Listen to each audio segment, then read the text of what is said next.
మరో breaking news చూస్తున్నాం. గత బీఆర్ఎస్ సర్కార్ సుమారు 1,00,000 కోట్ల రూపాయలు పెట్టి కట్టిన కాళేశ్వరం అక్కరకు రాకపోవడంతో వరుసగా 5వ ఏడాది కూడా గోదావరి ఎత్తిపోతకలకు ఎల్లంపల్లి ప్రాజెక్టే దిక్కైంది. గత 10 రోజులుగా ఇంజనీర్లు ఎల్లంపల్లి నుంచి నిత్యం 10,000 క్యూసెక్కులకు పైగా నీటిని ఎగువకు ఎత్తిపోస్తున్నారు.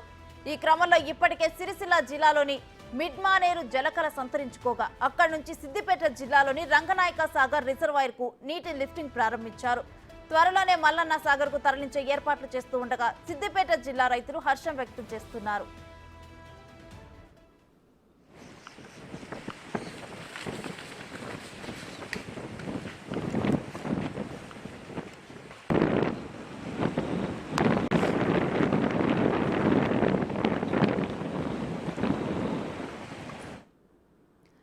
ఎల్లంపల్లి ప్రాజెక్టు కెపాసిటీ 20 టీఎంసీలు. వర్షాలు వరదల వల్ల ఈ ఏడాది జూలై 28 నాటికి 17.81 టీఎంసీలకు చేరింది. అంతకు ఒక రోజు ముందు నుంచి నంది పంప్ హౌస్ ద్వారా లిఫ్టింగ్ ప్రారంభించారు.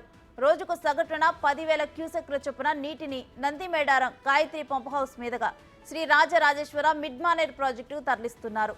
ఈ క్రమంలో ఇప్పటి వరకు 10.92 టీఎంసీల నీటిని మిడ్మానేర్లో ఎత్తిపోయడంతో నిన్న రాత్రి వరకు ప్రాజెక్టు నీటి మట్టం 16.98 టీఎంసీలకు చేరింది.